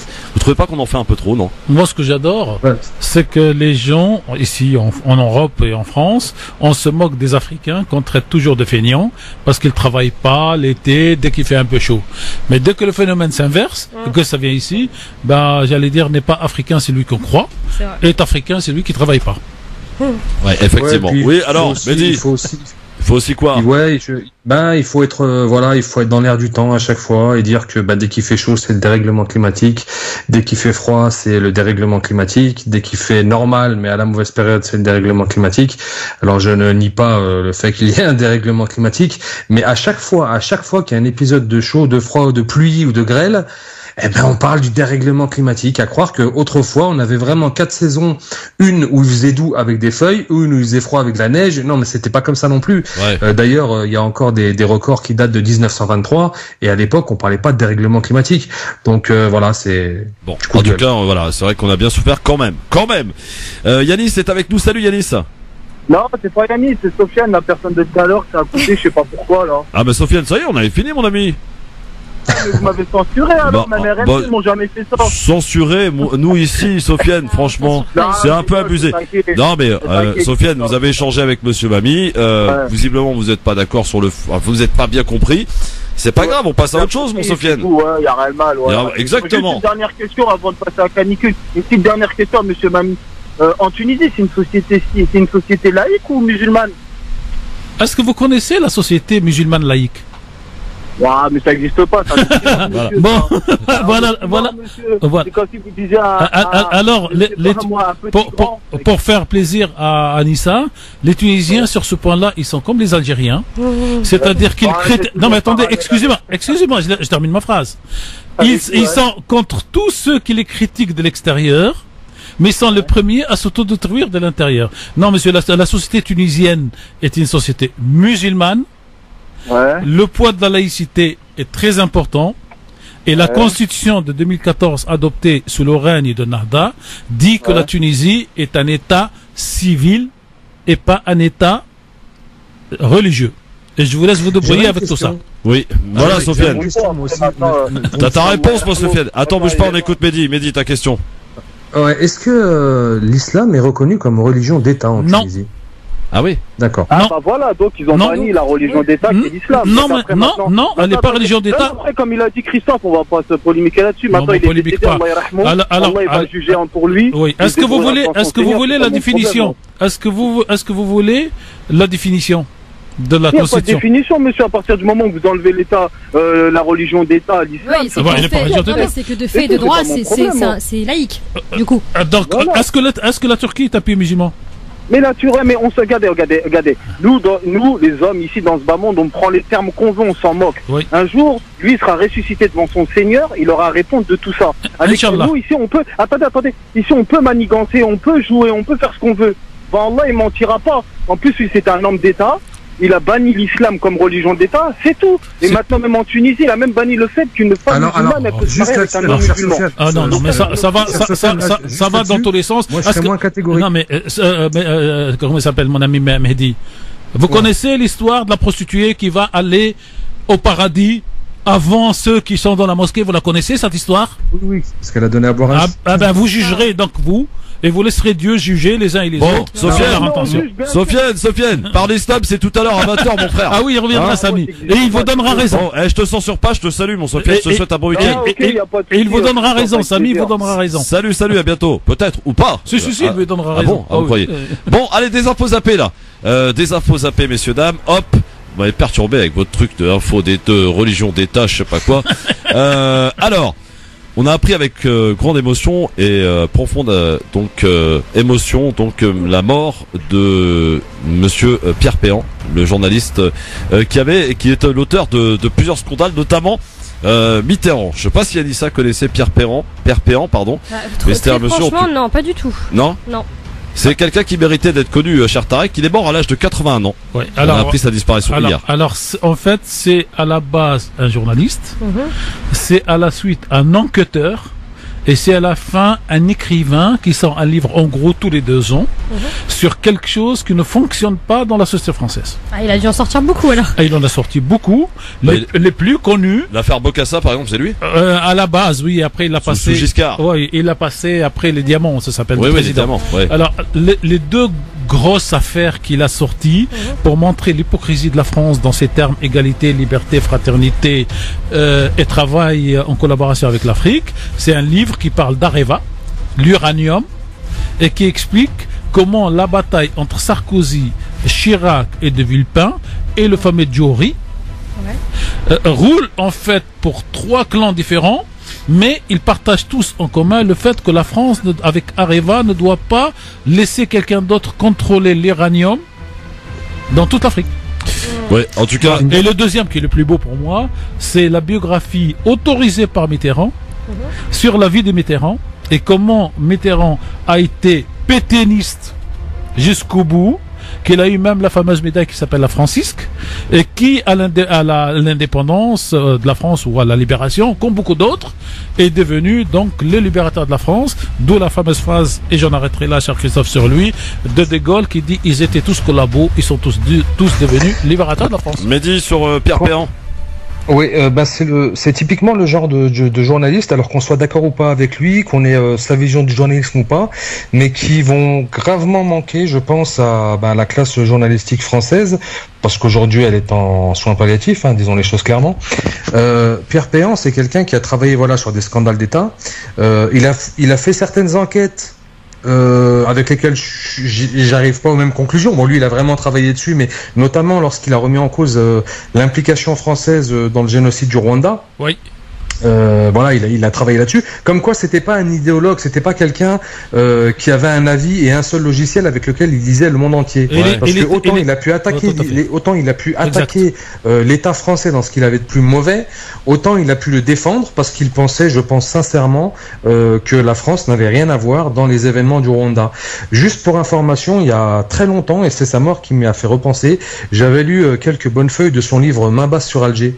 Oui, c'est un livre qui traite justement des raisons purement pécuniaires et financières de la colonisation et donc du débarquement de Sidi Frege. Oui. Et c'était un livre vraiment vraiment intéressant où on parlait du trésor de la régence d'Alger, de la manière dont il a été pillé, de la manière dont cet argent volé a permis à la France de l'investir dans l'industrie de la fin du 19e siècle, de l'industrie naissante. On était à l'heure de la révolution, la première ou la deuxième, je sais plus, révolution industrielle, c'était la première à ce moment-là. Et donc, il a fait ce livre-là où il explique certaines choses. J'avais lu les bonnes feuilles et ça s'appelle Main basse sur Alger. Je pense que je vais l'acheter parce que j'avais pas pu le lire en entier. Ouais. Il semblait vraiment très intéressant. À relire, donc. Qui disait, quand un vieux part, c'est une bibliothèque qui s'en va? C'est un écrivain africain des années 1930. Il disait, quand un vieux meurt, c'est une bibliothèque qui brûle. C'est ça, exactement la phrase exacte en tout cas. Ouais. D'autres infos zappées, le président palestinien, alors ça c'est étonnant. Mahmoud Abbas a annoncé jeudi que l'autorité palestinienne va cesser de respecter les accords avec Israël sur fond de tensions accrues. J'avais pourtant moi l'ambassadeur qui m'avait dit qu'il n'y avait pas d'accord. Bon, écoutez, c'est toujours bon à prendre, finalement il y avait un accord et donc ils ont décidé d'y mettre fin. Et quand Mahmoud Abbas va mourir, est-ce qu'il y aura 6 ou 10 jours de deuil dans les pays musulmans? Bonne question. Est-ce qu'il y en aura déjà à Gaza? À Gaza, je pense. Bon, non, j'allais dire une bêtise. Je sais pas. En tout cas, voilà, ça, petite phrase quand même. Parce que moi, l'ambassadeur s'était même un peu énervé quand je lui avais pas parlé de ces fameux accords. Non, il n'y a pas d'accord du tout. En même temps, c'est la langue de bois, c'est les ambassadeurs. C'est l'ambassadeur. Et en fait, ce sont des accords aussi de fait. C'est pas des accords écrits. Oui, il avait complètement occulté. Voilà, donc on peut vous dire, il n'y a pas d'accord. Il a raison parce qu'il n'y a rien d'écrit, mais il y a les accords de fait au téléphone. Bon, j'ai une petite info pour terminer. D'après Amnesty France, la France, messieurs dames, aurait livré mercredi 2 navires de guerre. À qui donc? À l'Arabie Saoudite.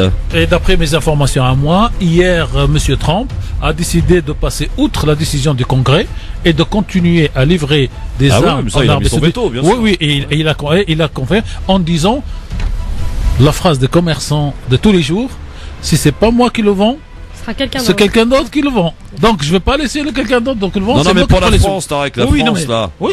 Et ils l'ont fait en toute discrétion, visiblement. Oui, mais le président, comment il s'appelle, Macron, a toujours dit qu'il n'arrêtera pas la vente. Et d'ailleurs, avec l'affaire Alstom dont on a parlé ici il y a quelques jours, cher Christophe, aujourd'hui la France n'a plus d'industrie et de produits à vendre. Il ne reste en France plus que les armes qui sont gérés et vendus par l'État. Il n'y a plus d'industrie. Bon, alors maintenant, on va s'intéresser à une femme que vous connaissez peut-être. Elle s'appelle Geneviève Leguet. Elle était pour attaque. Elle faisait partie d'une manifestation, certes interdite à Nice, lors de l'acte 19 des Gilets jaunes. Écoutez ce petit reportage de France 2 qui relate un petit peu cette affaire. Tout ça pour dire que le procureur a menti. Pourquoi? Pour protéger le président. Le pire, c'est quand même qu'il l'ait dit. C'est lors de cette charge policière que Geneviève Leguet est gravement blessée. Nous sommes le 23 mars lors d'une manifestation de Gilets jaunes interdite à Nice. 2 jours plus tard, le procureur de la République prend la parole.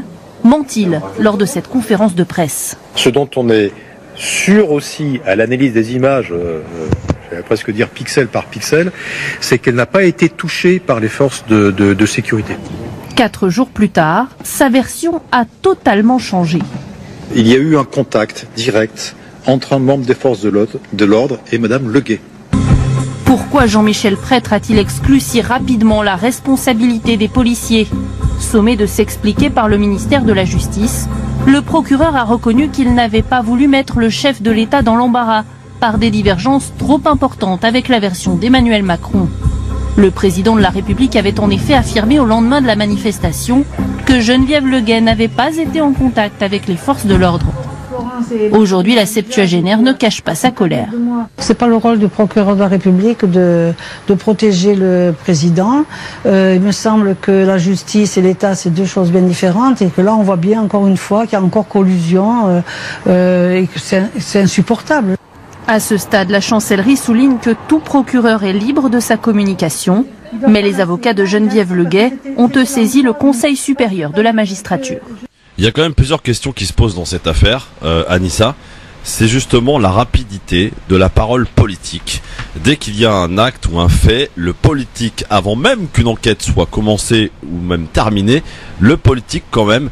Et d'ailleurs, c'est un peu la même chose que ce qui s'est passé pour la dame dont je me souviens plus le nom à Marseille, Zineb Redouane, oui, qui est décédée. Là aussi, le président et Castaner se sont exprimés avant même que l'enquête soit terminée. Et finalement, cette affaire relate une seule chose, c'est l'emballement de la parole politique, Anissa.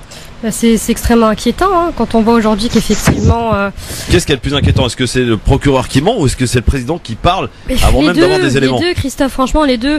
La justice, dès lors que le politique peut, dès qu'il le souhaite ou dès que la vérité ne l'arrange pas, soudoyer comme ça la justice, ça pose véritablement question et c'est très grave.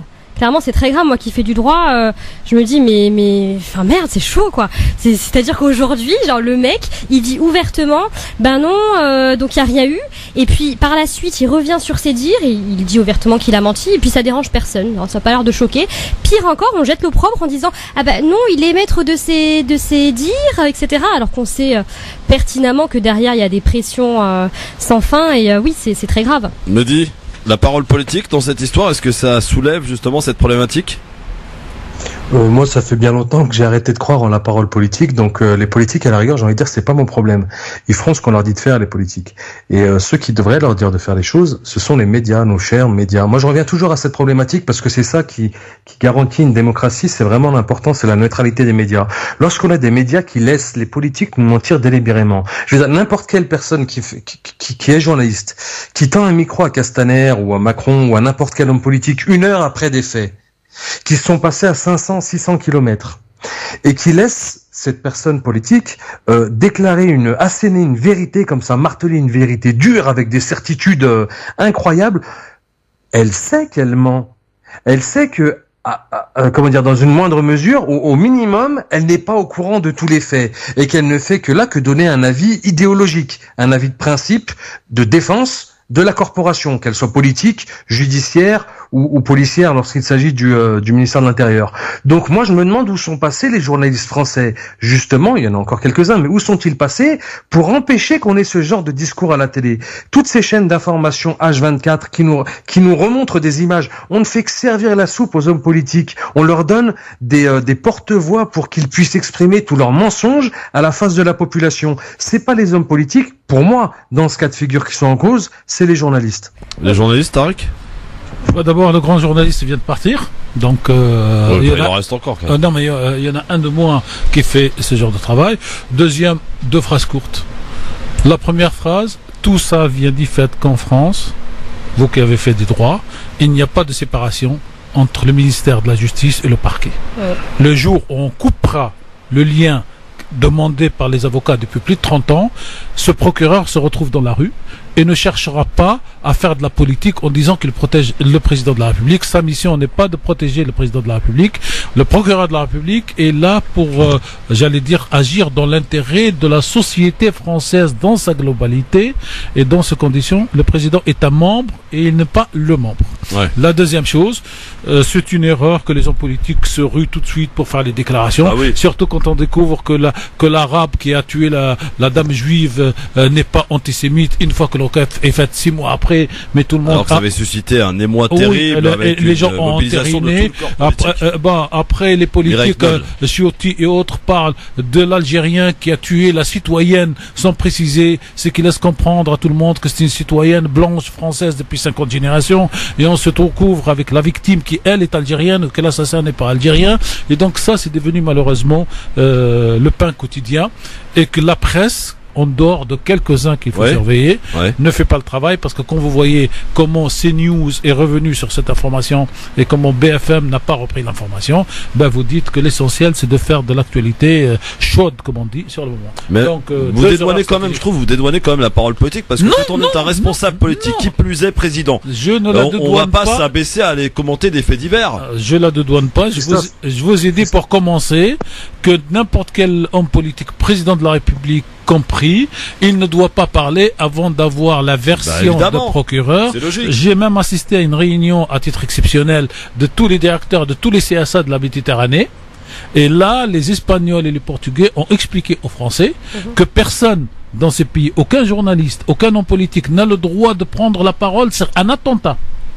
Tant que le procureur n'a pas pris la parole, tout le monde dit il y a un attentat qui a lieu, on attend le procureur. Et c'est dans ces deux pays, l'Espagne et le Portugal, quand le procureur parle, que les hommes politiques parlent. En France, les hommes parlent d'abord, tout de suite, et essayent de réfléchir ensuite, mais ne réfléchissent pas. Et j'aimerais ajouter une chose sur la classe politique française. En France, j'ai envie de dire que la trahison est une étape obligatoire pour le personnel politique français. Pour monter en gamme, pour monter en échelon, on est obligé de trahir ceux qui nous ont mis le pied à l'étrier. On est obligé de les écraser, parce que sinon ils vous laissent le collier au cou tout le long de votre carrière politique. Ouais. C'est faut vraiment que les gens, faut que nos auditeurs, faut que les Français en règle générale arrêtent de se bercer d'illusions. Quand on arrive à des hauts niveaux de responsabilité, on n'est pas un mec sympa. On n'est pas là pour être gentil, on n'est pas à l'écoute des Français. On a écrasé du monde et on en écrasera encore pour aller plus haut. C'est ça la réalité politique française. Et c'est pour ça que je me fais plus aucune idée par rapport à cette classe politique. Et il lui faut des garde-fous, point barre. Ils sont pas capables, ces gens ne sont pas capables de diriger un pays par eux-mêmes. Ils le mènent à la catastrophe. Et s'il n'y a pas des garde-fous médiatiques, justement, pour pouvoir les remettre un peu en place de temps en temps et les mettre face à leurs actions et face aux conséquences de leurs actions, eh ben dans ce cas-là, ils font un peu ce qu'ils veulent. Et c'est ce qui se passe depuis, hélas, trop longtemps. Je signale que notre ami Chebaïki habite Lyon, je donnerai son adresse plus tard. D'où Ah bah ils peuvent venir, qu'ils viennent me chercher. Reprenons Macron. D'où ma demande et mon idée, c'est que le jour où on séparera le parquet du ministère de la Justice, donc du président de la République, on aura fait un grand pas en avant. Ouais. Bon. Voilà. Bon, eh bien, dans un instant, j'ai quand même mon petit traditionnel quiz. Nous sommes aujourd'hui. Qu'est-ce qui s'est passé le 25 juillet? Non, on est 26. On est 26, Tarek. Non, moi je veux que des questions sur les 25. Ah bah non, vous n'allez pas commencer à changer les règles. Le 25, ça suffit. J'ai déjà 3 réponses pour le 25. Ah mais non, on est 26. Non mais c'est pas soche, hein. C'est pas stoche. Mehdi Chebaïki, Anissa Tarek dans un instant, c'est pour se divertir surtout et pour apprendre un petit peu quand même. Aussi, c'est le grand forum, c'est tous les jours de 16h à 18h. Christophe est malade. Comment ça, il est malade? Bah, depuis le début de l'émission, il nous donne quand même. Et vous avez une pensée attitrée à notre ami Valls ou quoi? Bah, c'est tu sais pourquoi? Parce que Tarek me parle de trahison, et alors là, en matière de trahison, je pense qu'on allait atteindre le summum de Manuel Valls. On a eu 10 fois quand même aujourd'hui. C'est vrai. Quand même! Et après, je rajouterai pas l'autre mot, à tout de suite. France Maghreb 2, France Maghreb 2. Le LGF, messieurs dames, on est là pour les quelques dernières minutes avec Anissa Mziti, avec Tarek Mami, avec Mehdi Chebaïki. Et stop, ça c'est bon, vous savez qu'on a repris l'antenne là. Voilà, merci. Non, parce que ça débat, mais. Non, mais ça débat sur tout. Ça débat. Le quiz. Eh oui, c'est mes petites questions. Vous savez que le patron en chef du quiz dans le LGF reste toujours à Vous savez qu'on va ramener une coupe? Je vais ramener une coupe. Ouais, il mérite là, franchement. Non, mais je vais ramener une coupe et voilà, on va la remettre à celui qui aura gagné. On va faire les comptes à la rentrée. Là, c'est les vacances, voilà. Première question et tout en rapport évidemment avec la date d'aujourd'hui. Nous sommes le 26. Quel pays en 1847 devient la première colonie africaine à déclarer son indépendance? Ah, je sais. Libéria. Libéria est une excellente réponse, mademoiselle Mziti. Ouais. Madame. Pardon. Bravo pour la réponse, mais alors. Mais Quoi? Bravo pour la réponse, mais parler d'indépendance pour le Libéria... Quel roi égyptien abdique en faveur de son fils en 1952 en Égypte? Toufik. Non. Le roi... Attends, le roi égyptien en 52 qui abdique pour son fils. Oh. Malek, non. Non. Le nom, je veux le nom. Ah, je sais pas. Tarek Mami, vous savez quand même. Ah, je suis pas là aujourd'hui. Si, vous êtes là. Vous êtes là, vous savez? Oui. Bon, alors dites-le. Non. Comment ça, non? C'est pas le numéro 2, en plus il n'y a pas un 2 à la fin. Vous pouvez me souffler la réponse. Je prends. Bon, Farouk. Ah oui, d'accord. Je crois que je suis dyslexique. Toufik, Farouk. C'est tous des Arabes, c'est pas grave. Faut t'offrir qu'il y ait la harash, ça y est. Troisième question. Quel président égyptien, on y reste, a nationalisé le canal de Suez en 56? Nasser, bonne réponse. Je cherche à présent un journaliste sportif français qui a présenté Téléfoot, mais aussi commenté... Pas du tout. Qui a commenté les matchs de l'équipe de France. Christian Jean-Pierre. Non, il est né le 26 juillet 1958 et mort le 25 mars 2008. Oh là, moi celui de Canal+, là. Oui, c'est un Thierry, mais c'est pas le Roland. Non, c'est l'autre Thierry, de Canal, là. Il était oui, il a même été, je crois, dans FIFA et tout. Thierry pas Beccaro, non, c'est l'autre. Non, Beccaro, il est vivant, tes conneries, mais et il est sur la 3, il fait les jeux, il fait pas de foot. Ouais. Ah là là, Thierry, attends, donne-moi. J'ai oublié. Gilardi. Gilardi, voilà. Thierry Gilardi qui nous a quitté en 2008. Ça nous fait combien là? 2-1 pour Mehdi. Troisième question. Peut-être. Tu lui as donné un point comme ça gratuit. Hein. Non, quoi? Mais attends, qu'est-ce qu'il y a? Il y avait 2-1 ou 2 points partout? Moi je prends. Non, mais il y avait combien? Dites-moi, j'arrive pas à suivre moi. Un partout, 2-1. Je vais répondre non, une seule pour moi. Alors d'accord, un point pour Anissa, un point pour Mehdi Chebaki, la deuxième pour peut-être la cinquième question pour la victoire. Pour la première fois au monde, une greffe de 2 bras complète a été réalisée en 2008. Où a-t-elle eu lieu cette greffe? Je dirais c'est Non, c'est pas en Algérie, c'est pas en France. Alors c'était sur à Lyon la greffe des 2 mains. Non, des 2 bras. Ah, des bras. 2 bras, monsieur Mehdi Chebaiki. Et je précise que c'est suite à un accident de travail que ce monsieur âgé de 54 ans a effectivement subi cette greffe. Cincinnati, Milwaukee. Non. Denver, Colorado. Bon, je donne un indice, c'est une ville en Allemagne. Berlin. Non. Düsseldorf. Munich. Anissa Mziti l'emporte. Haut la main. Une fois, merci Mehdi. Anissa Mziti, bravo. Bravo, félicitations, t'as gagné. Alors ça doit être le cœur qui était en Afrique du Sud. Première greffe. Je sais pas, il faudrait qu'on voit, mais en tout cas... ça s'appelle le quiz à l'envers. Voilà, c'est ça. Non, mais pour ce qui est des 2 bras, c'est vrai que c'est une prouesse extraordinaire. En 2008, 2 bras complets qui ont été greffés sur cet Allemand de 54 ans qui a été blessé suite à un accident de travail. Et cette greffe a été réalisée effectivement à Munich en Allemagne en 2008 à 26 juillet. Voilà. Les bras m'en tombent là. Ah, joli. Oh là, joli. Ah non mais on a que du lourd dans ce Jeff. Bon, je vous souhaite de bonnes vacances Madame Mziti. Merci Christophe, également à tous nos auditeurs. La semaine prochaine on arrête mercredi, le 31 juillet nous. Voilà. 3 émissions encore la semaine prochaine. Monsieur Mami, bonnes vacances. Merci cher Christophe. Profitez-en bien, reposez-vous bien et revenez en pleine forme à la rentrée. Tout comme Monsieur Chebaiki qui va naviguer entre l'Algérie et la Tunisie. Autrement dit, il y a du boulot mon Mehdi. Exactement, et une dernière chose pour finir cette année en beauté, comme le veut l'adage, allez l'Olympique Lyonnais. Non mais ça par contre t'étais vraiment pas obligé mon cher Mehdi Chebaiki. C'était venu de nulle part, voilà, je m'y attendais pas à celle-là. Donc allez Paris pour la saison prochaine évidemment. Et viva l'Algérie. Ah bah voilà, à l'ami tout le monde d'accord. Alors faudra juste rajouter un mot dans 1, 2, 3. Oui. Vive l'Algérie, parce que j'ai cherché le mot en arabe, je l'ai pas trouvé. Ah oui. J'ai cherché en kabyle non plus. Bon. Je vous pose la question. Non mais ça y est, ils se sont mis à l'anglais. Attends, en fait vous n'avez pas compris que les Algériens sont dans le turfu. Ils ont décidé de passer à l'anglais avant même de passer à l'anglais. Donc c'est fait maintenant, ça y est, c'est bon. 1, 2, 3, viva l'Algérie. Salut Mehdi, salut Tarek et salut Anissa. Bonne soirée à tous. Dans un instant, Medjahed sur France Maghreb 2 pour la suite et parler islam à 20h avec l'excellent professeur Samir Abdeslam. Bonne soirée, bon week-end à lundi pour les 3 dernières de la semaine. Il est 18h, précise. Le rappel de l'actualité tout de suite de ce vendredi soir. Bonsoir. Bonsoir, il n'y a plus que 27 départements en vigilance orage et ou canicule, essentiellement dans les régions Grand Est, Bourgogne-Franche-Comté et Auvergne-Rhône-Alpes. Les orages qui menacent pour ce week-end après une semaine de record de chaleur en France et en Europe. Par ailleurs, 78 départements sont concernés par la sécheresse et donc des restrictions d'eau, dont une trentaine en situation de crise. Plusieurs centaines de personnes réunies à Rouen en hommage à Mamoudou Bari, cet enseignant-chercheur d'origine guinéenne tué il y a une semaine. Il est décédé des suite de ses blessures après avoir été roué de coups lors d'une agression que ses proches qualifient de raciste. Il était l'artisan du dégel, des relations et du rapprochement entre Cuba et les États-Unis en 2014. Le cardinal Jaime Ortega est mort aujourd'hui. Il avait passé 35 ans à la tête de l'Église et permis notamment l'amélioration du dialogue avec les autorités cubaines. La Russie dénonce les sanctions infligées à la chaîne RT par le Royaume-Uni. Une amende de 200 000 livres infligée pour le traitement partial de l'empoisonnement d'un ex-agent double russe, ainsi que du conflit en Syrie. Un acte de censure, réplique Moscou, qui menace les chaînes anglaises de représailles. Un nouveau bras de fer s'annonce. 135 migrants sont bloqués sur un navire des gardes-côtes italiens. Ils ont été secourus à bord de 2 embarcations de fortune, mais ils ne débarqueront pas en Italie tant qu'il n'y aura pas d'accord de répartition, accord exigé par le ministre de l'Intérieur, Matteo Salvini. Étape interrompue sur le Tour de France. La direction de course a pris la décision à cause d'un orage de grêle qui s'abat sur Val d'Isère avant l'arrivée. Les coureurs ont vécu une ascension infernale. Le maillot jaune semble d'ailleurs échapper à Julien Alaphilippe, largement distancié par le groupe de tête.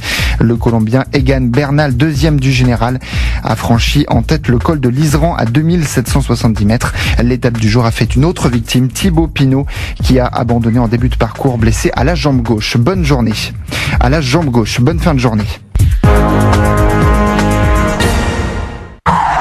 France Maghreb 2, service, info, musique, divertissement. France Maghreb 2. France Maghreb.